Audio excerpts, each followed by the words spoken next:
എന്ന് പേരുള്ള ഒരു ഗ്രാമമുണ്ട്. ഗ്രാമത്തിൽ ജഗു എന്ന് പേരുള്ള ഒരു ഭിക്ഷക്കാരനുണ്ട്. ജഗുവിന് 2 കുട്ടികൾ, രാജു പിന്നെ മിനി.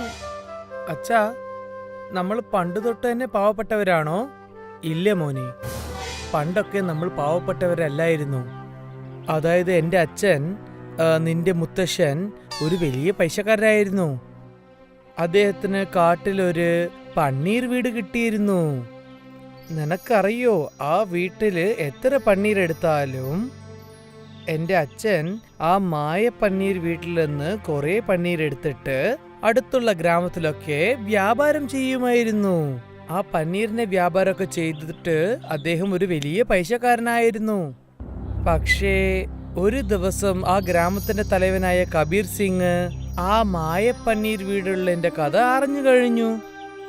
ഉപേന്ദ്ര, നിനക്ക് കാട്ടിലൊരു മായ പന്നീർ വീടുണ്ടെന്ന് ഞാൻ കേട്ടിട്ടുണ്ടല്ലോ. അതെ ചേട്ടാ, കിട്ടിയിട്ടുണ്ട്. അതുകൊണ്ടാണ് ഞാൻ ഇത്രയും വലിയ പൈസക്കാരനാവാൻ പറ്റിയത്. പിന്നെ സ്വത്തുള്ള കാര്യത്തില് ഞാൻ നിന്നെക്കാട്ടും വലിയ പൈസക്കാരനാവും. ഈ ഡിസ്ട്രിക്റ്റിലുള്ള എല്ലാ കടകളിലും ഞാനാണ് പന്നീർ സപ്ലൈ ചെയ്തുകൊണ്ടിരിക്കുന്നത്. ഈ ഗ്രാമത്തിൽ ചുറ്റിയുള്ള എല്ലാ സാധനത്തിനും എനിക്ക് അതിനുള്ള അധികാരമുണ്ട്. നീ എൻ്റെ അടുത്ത് പറയാതെ മായ പന്നീർ കൊണ്ട് കുറെ കാശ് ഉണ്ടാക്കിയിട്ടുണ്ട്. അതുകൊണ്ട് ഇതിനുള്ള ശിക്ഷ നമുക്ക് തീർച്ചയായിട്ടും കിട്ടും. അയാൾ നമ്മളുടെ മുത്തശ്ശന്റെ അടുത്തുനിന്ന് എല്ലാം എടുത്തു പറിച്ചെടുത്തു. പിന്നെ അദ്ദേഹത്തിനെ ഗ്രാമത്തെ വിട്ടും പുറത്താക്കി. പിന്നെ എൻ്റെ അച്ഛൻ ഈ ഗ്രാമം മുഴുവനാണ് ചുറ്റി വന്നത്. പക്ഷെ ആരും അദ്ദേഹത്തിന് ജോലി കൊടുത്തിട്ടേ ഇല്ല. പിന്നെ ഭിക്ഷ എടുത്തിട്ടാണ് അദ്ദേഹത്തിന്റെ ജീവിതം തന്നെ ഓട്ടിവെച്ചത്. അന്ന് തൊട്ടാണ് മക്കളെ നമ്മൾ പാവപ്പെട്ടവരായത്. അച്ഛാ, ആ മായ പന്നീർ വീട് ഇന്നും കാട്ടിൻ്റെ ഉള്ളിലാണുള്ളത്? ഇല്ല മോനെ, ആ മായ പന്നീറിന്റെ വീടിനെ പറ്റി എനിക്ക് ഒരു കാര്യം അറിയില്ല. ആ പഞ്ചായത്ത് തലവർ പന്നീർ വീട്ടിൽ പോയി പന്നീർ എടുക്കാൻ വേണ്ടി പോയപ്പോൾ ആ വീട് തന്നെ മറഞ്ഞു പോയോലെ. അന്ന് തൊട്ട് ആ പന്നീറിന്റെ കഥ ആർക്കും അറിയില്ലെന്നാ പറയുന്നത്. ചില സമയങ്ങളിൽ ജഗുവിന്റെ കുടുംബ അവസ്ഥ വളരെ മോശമാകും. അച്ഛാ, ഇന്ന് രാജുവിന് തീരെ സുഖമില്ല. ഞങ്ങൾ 2 ദിവസമായി 2 പേരും എന്തെങ്കിലും കഴിച്ചിട്ട്. കഴിക്കാൻ എന്തെങ്കിലും കൊണ്ടുവരിച്ചാ? ശരി മോളെ, ഞാൻ ആരെങ്കിലും വീട്ടിൽ പോയിട്ട് ഭക്ഷണം കിട്ടുമെന്ന് ചോദിച്ചു നോക്കട്ടെ. അന്ന് ഗ്രാമത്തിൽ ജഗു എല്ലാ വീടുകളിലും കയറിയിറങ്ങി. പക്ഷെ അദ്ദേഹത്തിന് ആരും ഒന്നും നൽകിയില്ല. ജഗു ആ തലവന്റെ വീട്ടിലേക്ക് പോയപ്പോൾ അപ്പോഴാണ് ജഗുവിന് അവരുടെ വീട്ടിൽ നിന്നും നല്ല ചൂട് പൊറോട്ടയുടെ മണം വന്നത്. ചേട്ടാ, ഒന്ന് കതവ് തുറക്കാൻ പറ്റുമോ? ഞാനാണ് ജഗു വന്നിട്ടുണ്ട്. എന്റെ കുട്ടികൾ ഒന്നും കഴിച്ചിട്ടില്ല. അവർക്ക് കഴിക്കാൻ വല്ലത് ഭക്ഷണം തരാൻ പറ്റുമോ? ജഗു, നീ വീണ്ടും ഇങ്ങോട്ട് വന്നോ? മര്യാദയ്ക്ക് ഇവിടുന്ന് പോയിക്കോണം. ഇല്ലെങ്കിൽ ഞങ്ങളുടെ ആൾക്കാരെയും വിളിച്ചിട്ട് നിന്നെ ഈ ഗ്രാമത്തിൽ വിട്ട് തന്നെ പുറത്താക്കി കളയും. മനസ്സിലായോ? നിന്നെ ഈ ഗ്രാമത്തിൽ തന്നെ വെച്ചത് തന്നെ വലിയ കാര്യമാണ്. മര്യാദയ്ക്ക് ആലോചിച്ചോളൂ. തലവൻ തന്റെ വീട്ടിൽ നിന്ന് ജോലിക്കാരെ അയക്കുന്നതിന് മുൻപ് ജഗു അവരുടെ വീട്ടിന്റെ ഒരു മൂലയിൽ ചെന്ന് ഒളിച്ചിരുന്നു. കുറച്ചു സമയത്തിനു ശേഷം തലവൻ തന്റെ വീടിനെ പൂട്ടിയിട്ട് തന്റെ ആളുകളെ വിളിച്ചുകൊണ്ട് അവിടെ നിന്നും എവിടേക്കോ പോയി. ജഗു ആലോചിച്ചു. എന്നിട്ട് തന്റെ കുട്ടികൾക്ക് വേണ്ടി മോഷ്ടിക്കാമെന്ന് തീരുമാനിച്ചു. മതില് കയറിയിറങ്ങി അദ്ദേഹം തലവന്റെ വീട്ടിനകത്തേക്ക് ചെന്നു. അദ്ദേഹം ഒരു 5-6 ബൊറോട്ട മോഷ്ടിച്ചുകൊണ്ട് അവന്റെ വീട്ടിൽ നിന്നും പുറത്തേക്ക് ഓടി. അന്ന് ആ ബൊറോട്ട ജഗുവിന്റെ കുടുംബം വളരെ സന്തോഷത്തോടെ കഴിച്ചു. ഉച്ച സമയമായപ്പോൾ ഗ്രാമത്തിൽ ആരുമില്ലാത്ത സമയത്ത് ജഗുവും അവന്റെ കുട്ടികളും ഉറങ്ങുകയായിരുന്നു. അപ്പോൾ പെട്ടെന്ന് ആരോ ജഗുവിന്റെ വീട്ടിന്റെ കതക് പൊട്ടിച്ചു. ജഗുവും അവന്റെ കുട്ടികളും പേടിച്ചു വിറയ്ക്കാൻ തുടങ്ങി. വാതിൽക്കൽ തലവനും പിന്നെ അദ്ദേഹത്തിന്റെ ആളുകളും കയ്യിൽ കമ്പോടൊപ്പം നിൽപ്പുണ്ടായിരുന്നു. എടാ ജഗു, നിനക്ക് അഹങ്കാരം കൂടിയല്ലേ? നീ എന്റെ വീട്ടിൽ തന്നെ കേറി മോഷ്ടിക്കുമല്ലേ? നീ ചെയ്ത കാര്യങ്ങളൊക്കെ CCTVയിൽ ഞാൻ എല്ലാം കണ്ടോടാ കള്ള. എടാ, 2 പേരും ചേർന്ന ജഗുവിനെ അടിച്ച് പൊളിക്കടാ. ഇവര് 3 പേരെ ഈ ഗ്രാമത്തെ വിട്ട് പുറത്താക്കണം. ഇത് പറഞ്ഞിട്ട് അദ്ദേഹം അവിടെ നിന്നും തിരിച്ചു. തലവന്റെ ആളുകൾ ജഗുവിനെ വളരെ മോശമായി അടിക്കാൻ തുടങ്ങി. രാജുവിനും എനിക്കും തന്റെ അച്ഛൻ ഇങ്ങനെ അടി വാങ്ങിക്കുന്നത് കാണാൻ സഹിച്ചില്ല. 2 പേരും അവരവരുടെ കയ്യിലുള്ള ആയുധമെടുത്തു. തലവന്റെ ആളുകളുടെ തലയിൽ അതിൽ കല്ല് വെച്ച് അടിച്ചു. 2 പേരും അവരുടെ നെറ്റിയിൽ കൈവച്ചുകൊണ്ടിരുന്നു. അയ്യോ, യുവമാര് നമ്മൾ അടിച്ചല്ലോ. അച്ഛാ, വേഗം വരൂ, നമുക്ക് ഓടിപ്പോവാം. അതിനുശേഷം അവർ 3 പേരും കാടിനെ നോക്കി ഓടി. തലവന്റെ 2 ആളുകളും അവരുടെ പിന്നാലെ ഓടി. എടാ ജഗു, നീ ഏതുവരെ ഓടും നമുക്ക് നോക്കാം. നിന്റെ മക്കളെ ഞാൻ വെറുതെ വിടില്ല. തലവന്റെ ആളുകൾ രണ്ടുപേരും അടികൊണ്ട സിംഹത്തെ പോലെ അവരെ വിരട്ടിക്കൊണ്ടുപോയി. അവസാനം നമ്മൾ ഇങ്ങനെ ഒരു പ്രശ്നത്തിൽ കുടുങ്ങിപ്പോയില്ല അച്ഛാ. ഇനി എന്തു ചെയ്യാനാ? ജഗു എന്തു കരുതിയെന്നാൽ താനും തന്റെ മക്കളും കുടുങ്ങിയത് തന്നെ എന്ന് കരുതി. അപ്പോഴാണ് ജഗുവും അദ്ദേഹത്തിന്റെ കുട്ടികളും അവിടെ ഉണ്ടായിരുന്ന പന്നീർ വീട് കണ്ടത്. 3 പേരും ആ പന്നീർ വീടിനകത്തേക്ക് ചെന്നു. തലവന്റെ ആളുകൾ രണ്ടുപേരും ആ പന്നീർ വീട്ടിനകത്തേക്ക് പോകുന്നതിന് മുൻപേ ആ പന്നീർ വീട് മാഞ്ഞുപോയി. പന്നീർ വീട്ടിലേക്ക് ഞാൻ നിങ്ങളെ അയക്കുന്നു. ഈ മായ പന്നീർ വീട്ടിൽ നിങ്ങൾക്ക് എത്ര പന്നീർ ആവശ്യമോ നിങ്ങൾ എടുത്തിട്ട് പോവാം. എടാ പന്നീരെ, നീയാണോ പഴയ പന്നീരാണോ? എന്റെ അച്ഛന് കിട്ടിയ ആ പഴയ വീടാണോ?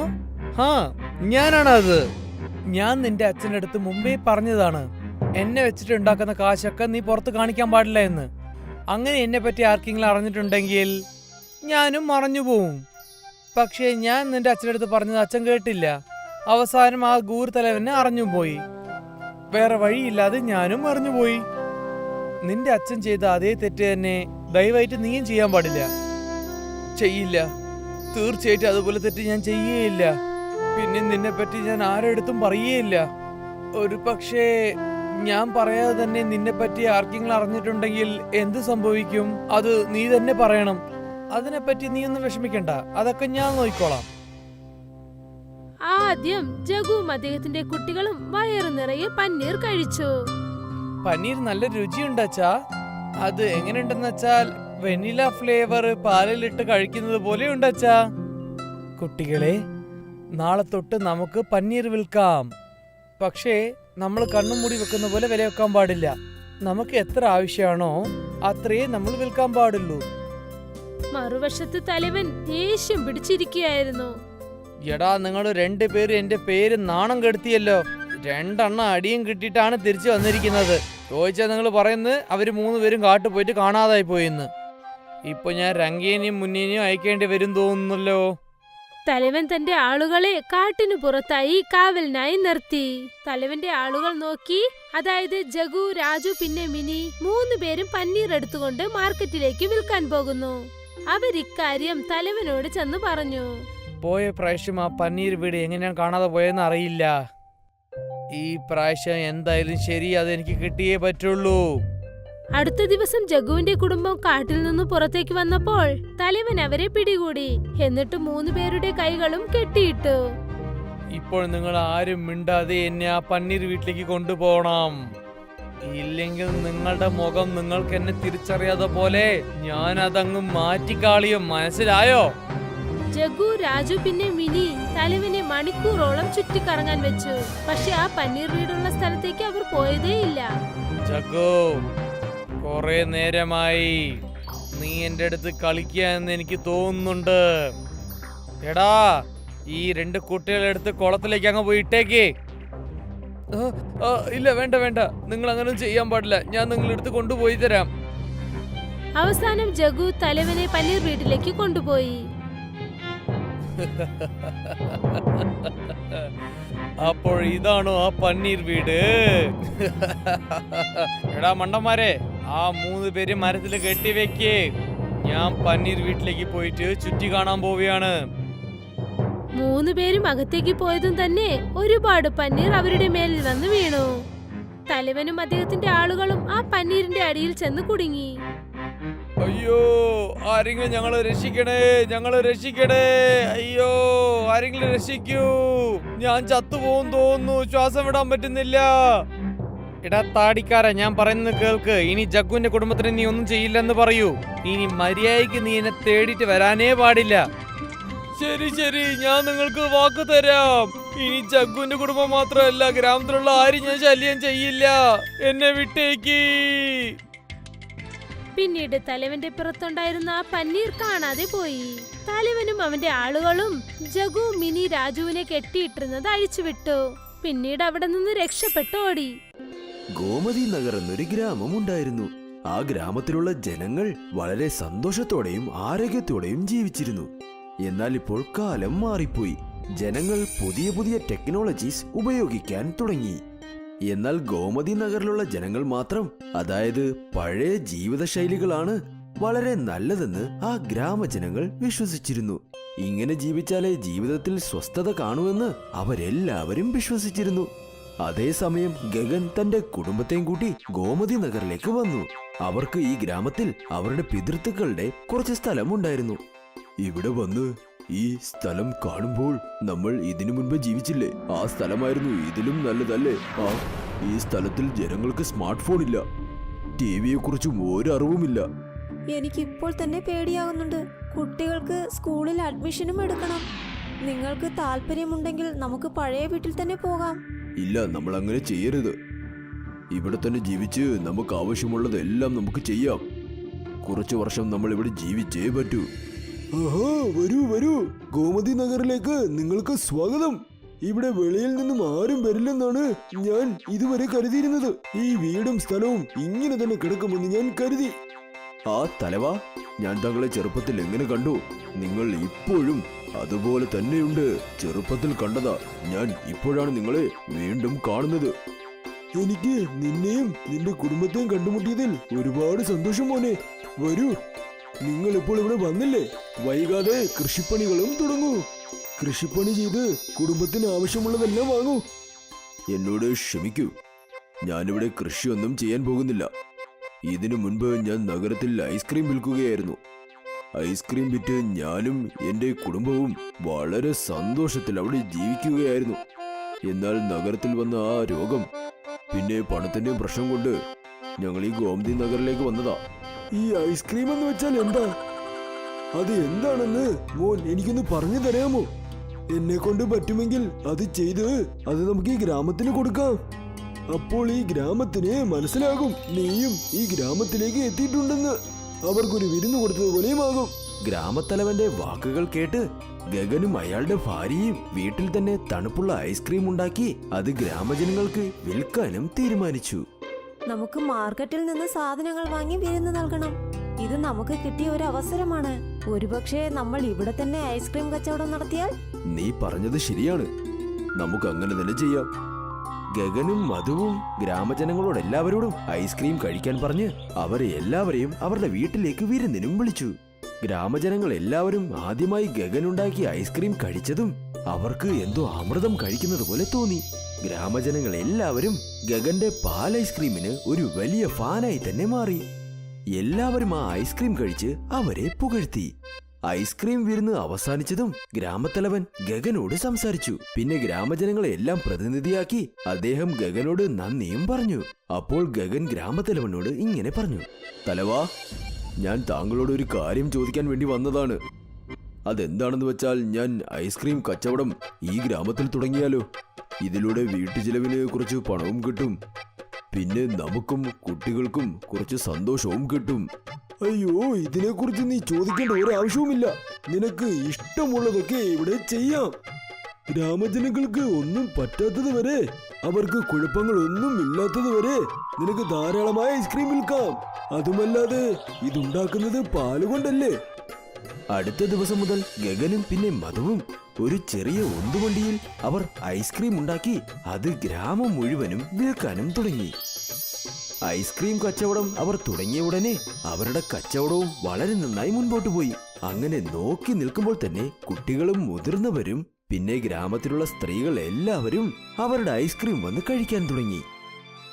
നമ്മുടെ കച്ചവടം ആദ്യ ദിവസം തന്നെ നന്നായി പോകുന്നുണ്ടല്ലേ? നാട് മുഴുവനും നമ്മളെ കുറിച്ചാ പറയുന്നത്. ഇനി കുറച്ചുകൂടി പണമുണ്ടാക്കി നമുക്ക് ഈ വീടും അങ്ങ് ശരിയാക്കാം. പിന്നെ നമ്മുടെ കുട്ടികളെ അടുത്തുള്ള സ്കൂളിലും നമുക്ക് ചേർക്കാം.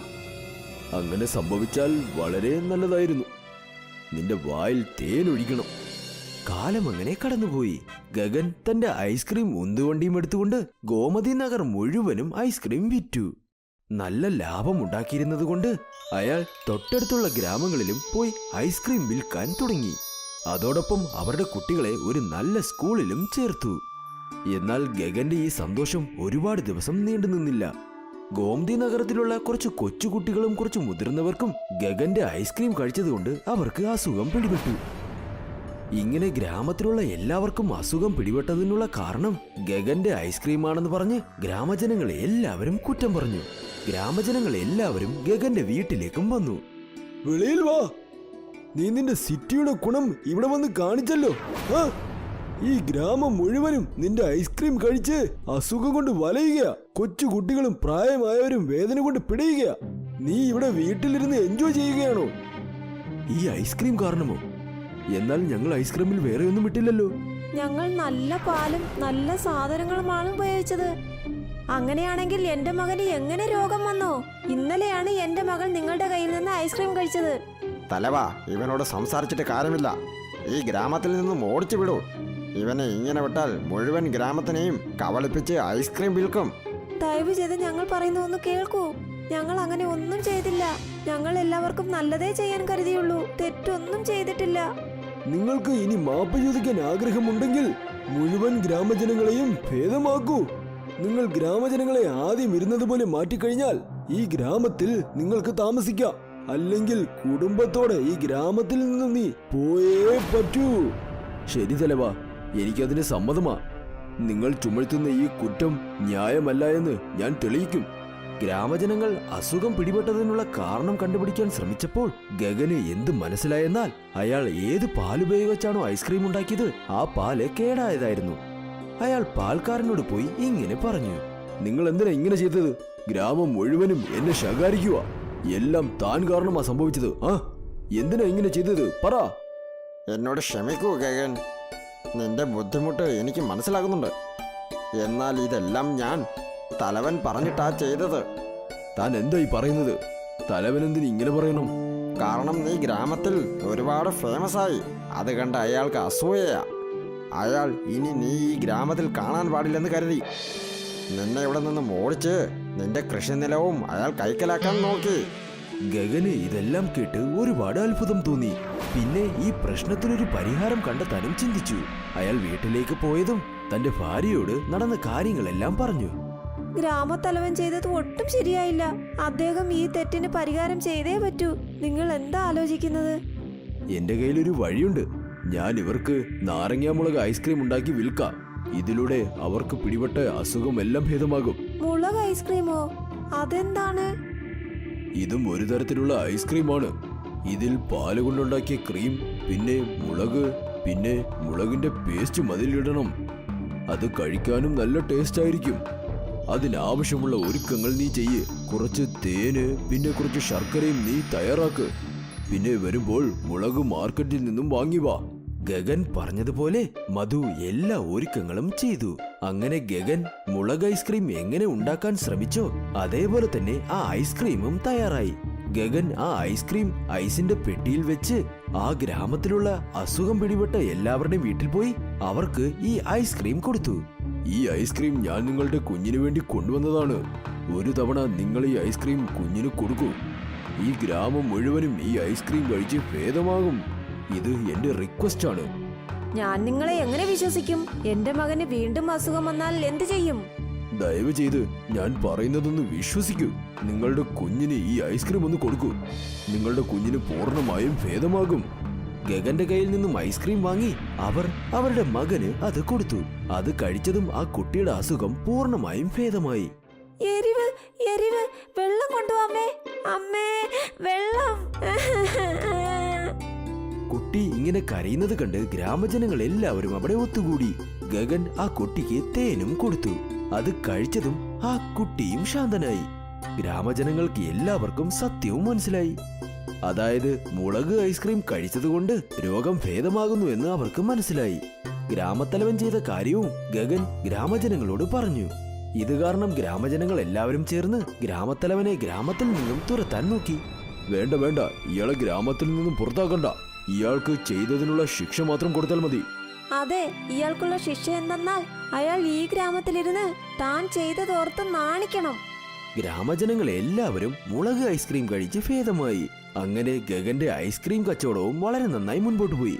അതോടൊപ്പം തന്റെ കുട്ടികളെ നന്നായി പഠിപ്പിച്ച് അയാൾ ആ ഗ്രാമത്തിൽ ഒരു സമാധാനമുള്ള ജീവിതവും ജീവിച്ചു. ദേവ്പൂർ ഗ്രാമത്തിൽ മായ എന്നും വീണ എന്നും പേരുള്ള 2 അയൽവാസികളുണ്ടായിരുന്നു. വീണയുടെ കുടുംബം വളരെ സന്തോഷമുള്ളതായിരുന്നു. അവളുടെ ഭർത്താവിന് നല്ല വരുമാനവും ഉണ്ടായിരുന്നു. പക്ഷെ മായ ഒരു വിധവയായിരുന്നു. അവളുടെ ഭർത്താവ് മരിച്ചിട്ട് 4 വർഷം കഴിഞ്ഞിരിക്കുന്നു. പിന്നെ അവൾ ഗ്രാമത്തിൽ ചെറിയ ചെറിയ ജോലികൾ ചെയ്ത് അവളും അവളുടെ മകനും ജീവിച്ചു വന്നു. രവിയും രോഹനും എപ്പോഴും ഒന്നിച്ചായിരുന്നു കളിക്കുക. ഇവിടെ നോക്ക് രവി, ഞാൻ ബസാറിന് പോവുകയാണ്. ഇന്ന് എനിക്ക് എന്റെ അമ്മ ഐസ്ക്രീം വാങ്ങി തരും. സത്യമാണോ? ആ, ഞാൻ പുറപ്പെടുവാണ്. ഇല്ലെങ്കിൽ എന്റെ അമ്മ ചീത്ത പറയും. രോഹൻ അവിടെ നിന്നും പോയി. പക്ഷേ രവിയുടെ മനസ്സിൽ ഐസ്ക്രീം കഴിക്കണമെന്നുള്ള ആഗ്രഹം തോന്നി. രവി ഒരിക്കലും ഐസ്ക്രീം കഴിച്ചിട്ടേയില്ല. മറ്റുള്ള കുട്ടികൾ കഴിക്കുന്നത് മാത്രം കണ്ടിട്ടേ ഉള്ളൂ. പിന്നെ രവി വളരെ സങ്കടത്തോടെ വീട്ടിലേക്ക് പോയി. എന്തു പറ്റി? എന്താ നീ ഇങ്ങനെ വിഷമിച്ചിരിക്കുന്നത്? അമ്മേ, എനിക്ക് ഐസ്ക്രീം കഴിക്കേണ്ടിയിരുന്നു. രാഹുലിന്റെ അമ്മ ഐസ്ക്രീം കഴിക്കാൻ വേണ്ടി ബസാറിലേക്ക് പോവുമായിരുന്നു. മോനെ, നീ വളരെ നല്ല കുട്ടിയല്ലേ? ആ, അറിയാമേ. നമ്മളടുത്ത് ഐസ്ക്രീം വാങ്ങാൻ വേണ്ടി കാശില്ലെന്ന് എനിക്ക് നന്നായിട്ട് അറിയാം. എനിക്കൊരു കുഴപ്പമില്ല. ശരി, വിട്ടേക്ക്. കഴിക്കാൻ വേണ്ടി എന്ത് ഭക്ഷണമാണ് ഉള്ളത്? നിനക്ക് ഒരുപാട് ഇഷ്ടമുള്ള ദാൽ ചാവൽ. നീ കഴിക്ക്. ഞാൻ ചെന്ന് ജോലി നോക്കട്ടെ മോനെ. ശരി അമ്മേ. മായയുടെ ചിന്ത മൊത്തം തന്റെ മകന്റെ വിഷമമുള്ള ഫേസിലായിരുന്നു. അവൾ നടന്നു പോകുന്ന വഴിയൊക്കെ മകനെ കുറിച്ച് ആലോചിച്ചുകൊണ്ടേയിരുന്നു. കുറച്ചധികം കാശുണ്ടായിരുന്നെങ്കിൽ ഇപ്പോൾ രവിക്ക് ഐസ്ക്രീം വാങ്ങി കൊടുക്കാമായിരുന്നു. പാവം, അവൻ എത്ര ആഗ്രഹിച്ചതാ. എന്റെ ദൈവമേ, എന്നെ ഒന്ന് സഹായിച്ചൂടെ? വൃക്ഷദേവൻ മായ പറഞ്ഞത് കേട്ടു. ഉടനെ അവിടെ അദ്ദേഹം പ്രത്യക്ഷപ്പെട്ടു. മകളെ, എനിക്ക് നിന്റെ കഷ്ടം എന്തൊക്കെയാണെന്ന് എനിക്ക് മനസ്സിലാവുന്നുണ്ട്. നീ നിന്റെ മകന്റെ ആശ നിറവേറ്റണമെന്ന് ആലോചിക്കുന്നുണ്ട്. ഇതിന് എനിക്ക് നിന്നെ കൊണ്ട് സഹായിക്കാൻ പറ്റും. ദൈവമേ, നിങ്ങൾ എന്നെ സഹായിക്കുമോ? തീർച്ചയായും. എന്റെ മകന് തീർച്ചയായും ഐസ്ക്രീം കിട്ടുമെന്നാണോ? ഹാ, ഇതാ. വൃക്ഷദേവൻ മായയ്ക്ക് കുറച്ച് വിത്തുകൾ നൽകി. ഇത് എടുത്തിട്ട് നിന്റെ തോട്ടത്തിൽ പുതച്ചേക്ക്. അടുത്ത ദിവസം ഇതിൽ നിന്ന് എന്തൊക്കെ വരുന്നുണ്ടോ നിനക്കതിൽ ഐസ്ക്രീമിൽ വിതയും കിട്ടും. ഐസ്ക്രീമിന്റെ വിത്തുകളോ? ആ. മായ വൃക്ഷദേവന്റെ കയ്യിൽ നിന്നും ആശീർവാദം വാങ്ങി. എന്നിട്ട് ഒരുപാട് സന്തോഷത്തോടെ വീട്ടിലേക്ക് പോയി. വീട്ടിനടുത്തായിട്ട് അവർക്കും ഒരു ചെറിയ നിലമുണ്ടായിരുന്നു. മായ മൊത്തം വിത്തുകളും ആ ചെറിയ നിലത്ത് വിതച്ചിട്ടു. അമ്മേ, ഇപ്പോഴെന്താ ചെയ്തോണ്ടിരിക്കുന്നത്? ഞാൻ ഐസ്ക്രീം ചെടിയുടെ വിത്തുകൾ ഇടുകയാണ് മോനെ. ഐസ്ക്രീമിന്റെ വിത്തുകളോ? അതെ മോനെ, വൃക്ഷദേവൻ അദ്ദേഹം സ്വന്തം കൈകൊണ്ട് എനിക്കിത് നൽകിയതാണ്. ഇതിൽ ഐസ്ക്രീം തീർച്ചയായിട്ടും വരും അമ്മേ. അതെ. വാവ്, എന്നാൽ നമുക്ക് ഐസ്ക്രീം കഴിക്കാനും പറ്റും, പിന്നെ വിൽക്കാനും പറ്റുമല്ലേ? ഇതിനെക്കുറിച്ച് ഞാൻ ആലോചിച്ചേ ഇല്ലല്ലോ. നമ്മൾ ഒരുപാട് ഐസ്ക്രീം കൊണ്ടുപോയി മാർക്കറ്റിൽ വിറ്റാൽ നമുക്ക് ഒരുപാട് കാശ് കിട്ടുമല്ലേ? പിന്നെ നമ്മൾ ഗ്രാമത്തിൽ ജോലി ചെയ്യേണ്ട ആവശ്യവും ഉണ്ടാകില്ല. ഹാ അമ്മേ, പിന്നെ നമ്മൾ വലിയ പൈസക്കാരനും ആവും. തീർച്ചയായും. ഇപ്പോൾ ഈ വിതകൾക്ക് നമുക്ക് വെള്ളമൊഴിക്കാം. ശരി അമ്മേ. ഇന്ന് നിങ്ങൾ ജോലിക്ക് പോകുന്നില്ലേ? ഇല്ല മോനെ, നാളെ തന്നെ നമുക്ക് സ്വന്തമായിട്ട് ഐസ്ക്രീം ചെടികൾ ഉണ്ടാകും. പിന്നെ എന്തിനു ഞാൻ മറ്റുള്ളവർക്ക് വേണ്ടി ജോലി ചെയ്യാൻ പോകണം? അതും ശരിയാണ്. മായ എന്ത് കരുതിയെന്നാൽ അടുത്ത ദിവസം തന്നെ ഐസ്ക്രീമുകളൊക്കെ ഉണ്ടാകുമെന്ന്. അവൾ ഐസ്ക്രീമുകൾ വിറ്റ് ഒരുപാട് കാശുണ്ടാക്കാമെന്ന് കരുതി. അത് ആലോചിച്ചുകൊണ്ട് അവൾ അവളുടെ ജോലിക്ക് പോലും പോയില്ല. അവളുടെ മനസ്സിൽ പണത്തിനോട് അത്യാഗ്രഹം തോന്നി. രാത്രിയായപ്പോൾ അവൾക്ക് ഉറക്കം പോലും വന്നില്ല. അവൾ ഐസ്ക്രീമുകൾ വിറ്റാൽ എത്ര കാശ് കിട്ടുമെന്ന് ആലോചിച്ചുകൊണ്ടേയിരുന്നു. നമ്മൾ ഈ ഐസ്ക്രീമുകൾ എത്ര രൂപയ്ക്ക് വിൽക്കാം? എല്ലാ ഐസ്ക്രീമും ഒരേ ഫ്ലേവറിലായിരിക്കുമോ അല്ലെങ്കിൽ വേറെ വേറെ ഫ്ലേവറിലായിരിക്കുമോ? ഇതെല്ലാ ചിന്തകളും അവളുടെ തലയ്ക്കകത്ത് ഓടിക്കൊണ്ടേയിരുന്നു. നേരം വെളുത്തു. പിന്നെ സുബാവ് ഓടിച്ചെന്ന് അവളുടെ വയലിലേക്ക് നോക്കി. അവൾ അവിടെ ചെന്ന് നോക്കിയപ്പോൾ ഒന്നും വളർന്നില്ലായിരുന്നു. അല്ല, എന്താ ഇത്? വൃക്ഷദേവൻ ഇത് മാന്ത്രിക വിതകളെന്നല്ലേ പറഞ്ഞത്? അതിൽ ഒറ്റ ദിവസം കൊണ്ട് ഐസ്ക്രീമുകൾ വരുമെന്ന് പറഞ്ഞല്ലോ, പക്ഷെ ഒന്നും വന്നില്ലല്ലോ. മായ ആകെ കുഴപ്പത്തിലായി. രവിയും വീട്ടിന് പുറത്തു വന്നു. ഇപ്പോൾ അവന്റെ മുഖവും മാറിപ്പോയി. മായ രവിയുടെ കയ്യിലേക്ക് പിടിച്ചുകൊണ്ട് അവിടെ നിന്നും തിരിച്ചു. അവരാ മരത്തിനടുത്തേക്ക് തിരിച്ചു ചെന്നു. വൃക്ഷദേവാ, വൃക്ഷദേവാ! വൃക്ഷദേവൻ പ്രത്യക്ഷപ്പെട്ടു. എന്തു പറ്റി മകളെ? നീ എന്താ ഇത്ര വിഷമത്തോടെ ഇരിക്കുന്നത്? ഇന്നലെ നിങ്ങൾ മാന്ത്രിക ഐസ്ക്രീം വിത്തുകൾ എനിക്ക് നൽകിയല്ലോ. ഒരേ ദിവസത്തിൽ അവയെല്ലാം വളരുമെന്ന് എന്നോട് പറഞ്ഞു. പക്ഷെ ആ വിത്തുകൾ ഒന്നും തന്നെ വളർന്നില്ല. ഇതെങ്ങനെയാണ് സംഭവിച്ചത്? മോളെ, ഇന്നലെ നീ എന്താ ചെയ്തെന്ന് എനിക്ക് പറയാൻ പറ്റുമോ? ഞാൻ ആ വിത്തുകൾ എന്റെ ചെറിയ വയലിൽ കൊണ്ടുപോയി വിതച്ചു. പിന്നീട് അവയ്ക്ക് വെള്ളവും ഒഴിച്ചു. പിന്നെയും വന്നിട്ടില്ലേ? അതിശയായിട്ടുണ്ടല്ലോ. ഹായ്, ഇതാ പുതിയ വിത്തുകൾ. ഈ പ്രാവശ്യം തീർച്ചയായിട്ടും ഐസ്ക്രീം ചെടികൾ വരും. മായ ആ പുതിയ മാന്ത്രിക വിത്തുകൾ വാങ്ങി എന്നിട്ട് വീണ്ടും അവൾ വീട്ടിലേക്ക് പോയി. വീണ്ടും ഒരു പ്രാവശ്യം അവൾ ആ വിത്തുകൾ വിതച്ചു. മുഴുവൻ വിത്തും വിതച്ചതിന് ശേഷം അവൾ അതിലേക്ക് വെള്ളമൊഴിച്ചു. പിന്നീട് അവൾ കാത്തിരിക്കാൻ തുടങ്ങി. അടുത്ത ദിവസവും അവിടെ ഒരു ചെടിയും ഇല്ലായിരുന്നു. ഈ ദിവസം അവൾക്ക് ഒരുപാട് ദേഷ്യം വന്നു. ആ ദേഷ്യത്തോടെ അവൾ വൃക്ഷദേവനെ കാണാനായി ചെന്നു. അവിടെ ചെന്നതും അവൾ കരയാൻ തുടങ്ങി. വൃക്ഷദേവ, ഈ പാവപ്പെട്ടവളെ നിങ്ങൾ വീണ്ടും ഇത്ര കഷ്ടപ്പെടുത്തുമെന്ന് ഞാൻ കരുതിയില്ല. മകളെ, ഞാൻ നിന്റെ അടുത്ത് ഒരു കളിയും കളിക്കുന്നില്ല. ഞാൻ നിന്നെ സഹായിക്കാൻ വേണ്ടിയാണ് ആ മായ വിത്തുകൾ തന്നിരിക്കുന്നത്. കാരണം നിന്റെ മകന് നീ ഐസ്ക്രീം തരണമെന്ന് വിചാരിച്ചു. നിങ്ങൾ എനിക്ക് തന്ന ആ വിത്തുകൾ കാരണം ഞാൻ എത്ര സ്വപ്നങ്ങളാണ് കണ്ടതെന്ന് അറിയാമോ? ഒരു പ്രാവശ്യം ആ ഐസ്ക്രീം ചെടികൾ വളർന്നാൽ ഐസ്ക്രീം വിറ്റ് ഞാൻ കാശ് ഉണ്ടാക്കാമെന്ന് കരുതി, പണക്കാരനാകാമെന്ന് കരുതി, മറ്റുള്ളവരുടെ വീട്ടിൽ ചെന്ന് ജോലി ചെയ്യേണ്ട ആവശ്യവും വരില്ല എന്ന് കരുതി. ഇതാണ് നീ ചെയ്ത തെറ്റ് മകളെ. എന്താ പറയുന്നേ? അതെന്താണെന്ന് വെച്ചാൽ, ഈ വിത്തുകൾ ഞാൻ തന്നിരിക്കുന്നത് നിന്റെ മകന്റെ ആശ തീർക്കാൻ വേണ്ടിയാണ് തന്നത്. പക്ഷെ നിന്റെ മനസ്സിൽ അത്യാഗ്രഹം വന്നു. ഈ ഐസ്ക്രീം വെച്ചിട്ട് നീ പൈസ ഉണ്ടാക്കാമെന്ന് വിചാരിച്ചു. അതുകൊണ്ടാണ് ഈ മായ വിത്തുകൾ ജോലി ചെയ്യാത്തത്. ഒരു പക്ഷെ നിന്റെ സ്വപ്നങ്ങളൊക്കെ നിന്റെ മകന്റെ ആശ നിറവേറ്റാൻ വേണ്ടി നീ കാണുവാണെങ്കിൽ ഇന്ന് തീർച്ചയായിട്ടും ഐസ്ക്രീം അവിടെ വരും. മായയ്ക്ക് അവളുടെ തെറ്റ് മനസ്സിലായി. ദേവൻ വീണ്ടും അവർക്ക് കുറച്ച് മാന്ത്രിക വിത്തുകൾ നൽകി. ഈ പ്രാവശ്യം നിന്റെ മകന്റെ ആശ നിറവേറ്റാൻ വേണ്ടി മാത്രം വിചാരിക്കൂ. നിന്റെ അത്യാഗ്രഹമൊക്കെ മാറ്റിവെക്കൂ മകളെ. മായ ആ വിത്തുകളും കൊണ്ട് വന്നു. ഇന്നും ആ വിത്തുകൾ ഇട്ടു. പക്ഷെ ഇന്ന് അവളുടെ മനസ്സിൽ ഒരാഗ്രഹവും തോന്നിയില്ല. ഇന്ന് അവൾ തന്റെ മകൻ ഐസ്ക്രീം കഴിച്ചാൽ മാത്രം മതി എന്നാണ് കരുതിയത്. അടുത്ത ദിവസം രാവിലെ രവി വീട്ടിൽ നിന്നും പുറത്തേക്ക് വന്നു. അവൻ അത് കണ്ട് ആശ്ചര്യത്തിലായി പോയി. അമ്മേ, അമ്മേ, ഐസ്ക്രീം വന്നിട്ടുണ്ട്. മായയും എണീറ്റ് വീട്ടിന് പുറത്തേക്ക് വന്നു. അവൾ വന്നു നോക്കിയപ്പോൾ ഒന്നല്ല, ഒരുപാട് ഐസ്ക്രീമുകൾ വളർന്നു നിന്നു. പിന്നെ ഒരുപാട് പാവപ്പെട്ട കുട്ടികൾ ഈ ഐസ്ക്രീമുകൾ കണ്ട് ആഗ്രഹിച്ചു നിന്നു. ഇവിടെ നോക്കൂ കുട്ടികളെ, നിങ്ങൾ ഐസ്ക്രീം എടുത്ത് കഴിച്ചോളൂ. ആ പാവപ്പെട്ട കുട്ടികളും രവിയും ഐസ്ക്രീം പറിച്ചു. പിന്നീട് കഴിക്കാൻ തുടങ്ങി. എല്ലാവരുടെ മുഖത്തിലുമുള്ള ആ സന്തോഷം കണ്ടിട്ട് മായയ്ക്കും അവളുടെ തെറ്റ് മനസ്സിലായി. ഐസ്ക്രീം വിറ്റിരുന്നെങ്കിൽ എനിക്ക് കാശ് കിട്ടുമായിരുന്നു, പക്ഷെ ഈ സന്തോഷം കിട്ടില്ലായിരുന്നു. നന്ദിയുണ്ട് വൃക്ഷദേവ. ഈ ഐസ്ക്രീം നൽകിയതിനു വേണ്ടിയും കാശല്ല എപ്പോഴും മുഖ്യമെന്ന് എനിക്ക് മനസ്സിലാക്കിയതിനു വേണ്ടിയും അത്യാഗ്രഹിയാക്കാതെ എന്നെ രക്ഷിച്ചിരിക്കുന്നു. മായയും ഒരു ഐസ്ക്രീം പറിച്ചെടുത്തു. എന്നിട്ട് എല്ലാരും കൂടെ സന്തോഷത്തോടെ ഐസ്ക്രീം കഴിച്ചു. പിന്നീട് അവർ എല്ലാവർക്കും ഫ്രീ ആയിട്ട് ഐസ്ക്രീം നൽകി. കഠിനമായ വേനൽക്കാലത്ത് ഫ്രീ ആയിട്ട് കിട്ടിയ ഈ ഐസ്ക്രീം എല്ലാവർക്കും ഒരുപാട് സന്തോഷം നൽകി. മായ വീണ്ടും തന്റെ ജോലിക്കായി പുറപ്പെട്ടു. ഇപ്പോഴും അവൾ വളരെ പാവമാണ്. പക്ഷേ മനസ്സുകൊണ്ട് അവൾ ഒരുപാട് ധനികയാണ്. അവൾ സന്തോഷത്തോടെ ജീവിക്കാൻ പഠിച്ചിരിക്കുന്നു.